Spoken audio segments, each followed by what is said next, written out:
whales, you feel their role is to imbue every molecule of water with love, to fill the oceans with love. The ocean, as the waves hit the shore, it's like bringing that love into the land masses to somehow permeate the land and then help to heal us and the planet.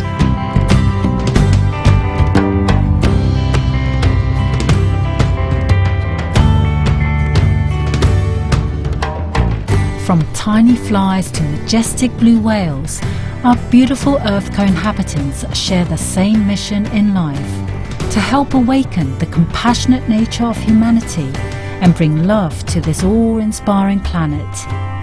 In what ways are the animals helping us, and what are their messages for us?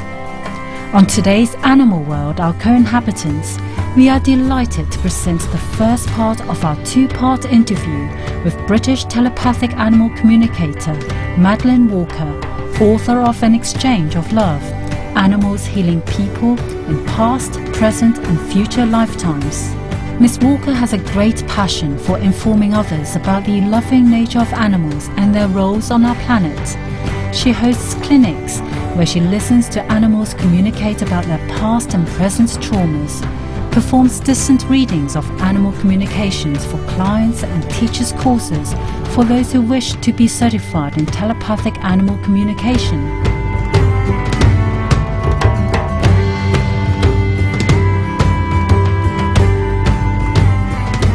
My normal everyday job is an animal communicator. I get called out to visit people in their homes, or it might be like a livery stable yard to see horses, because I mainly work with horses.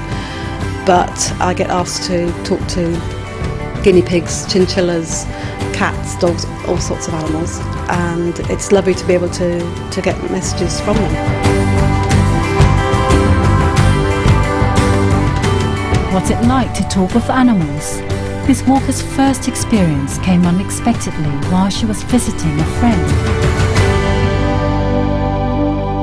I was cuddling my friend's little Jack Russell puppy, and I suddenly got these words in my head, and it started to look at me very sort of, very precisely and in a very profound way, and sort of focus like an eye-to-eye contact. And I heard this voice in my head saying, I'm a reincarnation of my friend Lee's old dog, and I've come back to keep helping her because she's having a difficult time.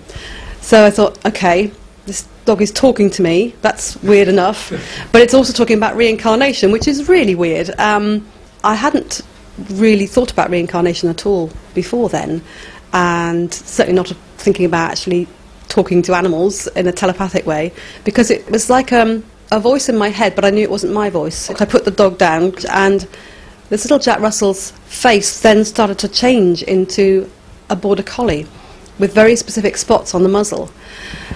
And I was looking at this puppy thinking, oh my gosh, what on earth's going on here?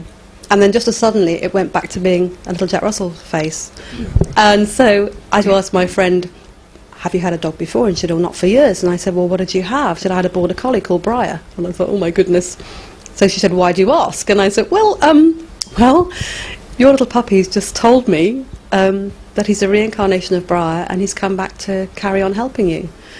I know that might sound mad. And she said, well, actually, it doesn't sound mad, because I've only had him for 5 days, and he just seems to know me. He seems to know my every move, and everybody that's met him just seems to think he's such a wise little soul in this tiny little puppy frame.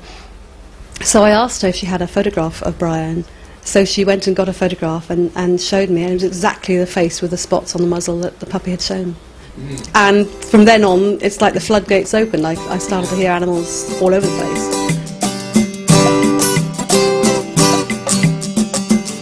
Miss Walker believes that many of the physical and mental discomforts humans experience are a direct result of past life experiences, and that animals come to be with us life after life to heal the trauma from their own past lives, as well as that of their human companions. Strange as it might seem, I do believe that we do travel in soul groups, and that our animals do find us again if there's something that needs resolving. By flagging that up, very often we can work to release the physical discomfort as well as any emotional discomfort.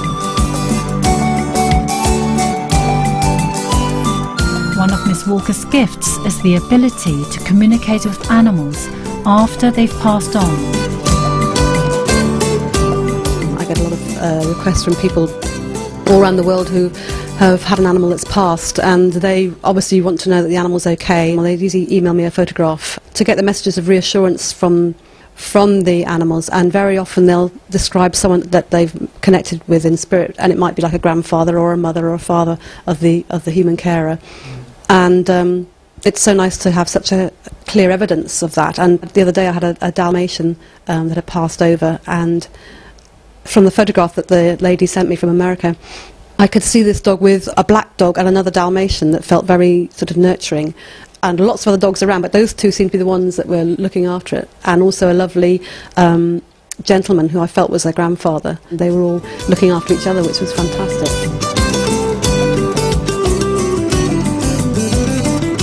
When we return, Madeleine Walker will share more amazing stories about animals and how they selflessly help humanity. Please stay tuned to Supreme Master Television.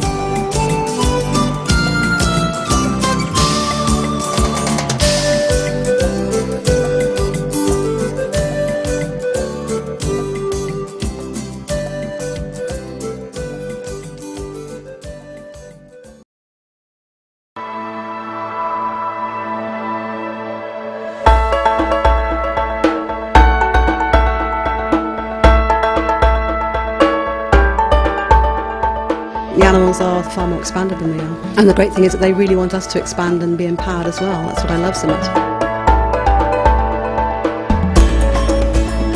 Welcome back to today's Animal World, Our Co-Inhabitants, featuring Madeleine Walker, a telepathic animal communicator based in Somerset, UK. We asked Miss Walker if in the course of her work she had ever become aware that a human was an animal in a previous life, or vice versa.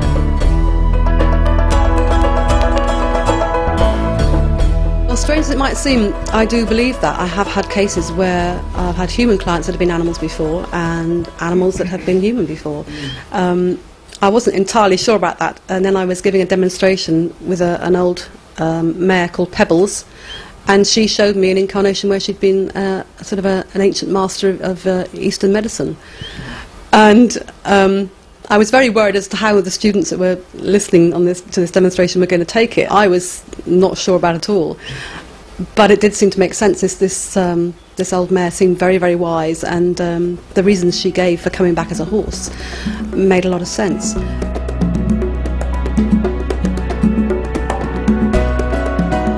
Since time immemorial, horses have been loved by humans for their beauty, loyalty and gentleness. Studies have shown that horses help cultivate children's self-confidence and communication skills.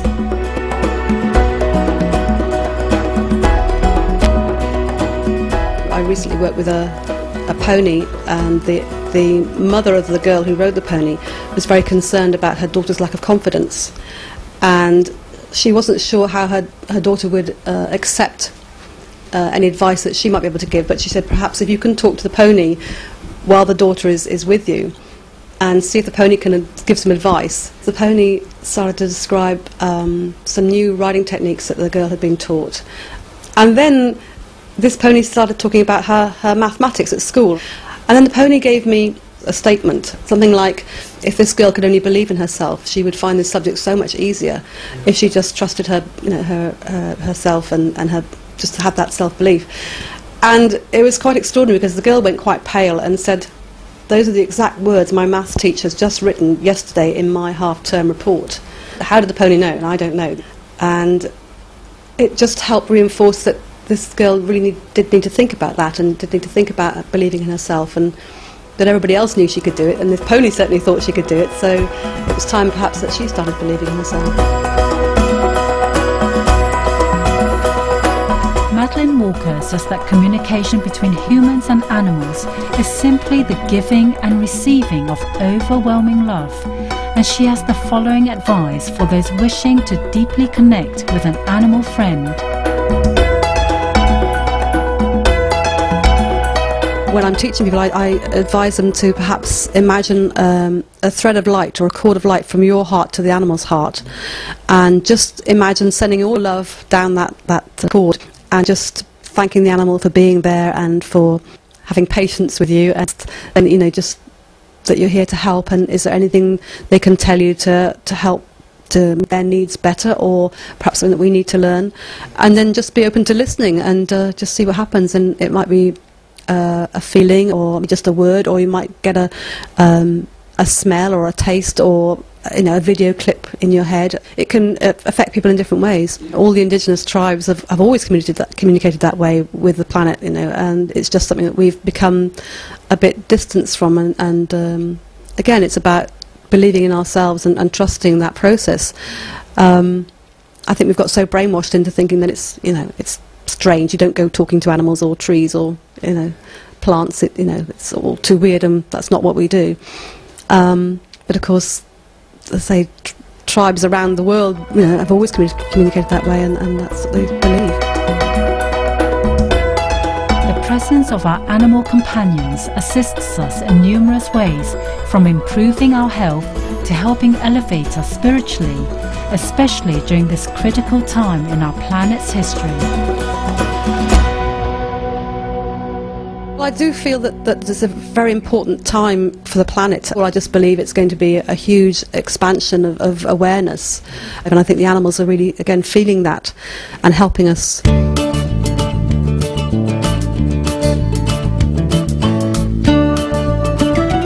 For more details on Madeleine Walker, please visit www.anexchangeoflove.com. An Exchange of Love is available at www.amazon.com. Please join us again tomorrow for the second and final part of our interview with Madeleine Walker, as she shares more insight on the fascinating world of animals. Lovely viewers, thank you for your company today on Animal World, Our Co-Inhabitants. Coming up next is enlightening entertainment after noteworthy news.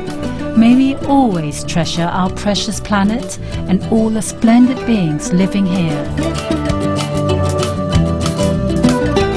For more details, please visit www.suprememastertv.com/AW.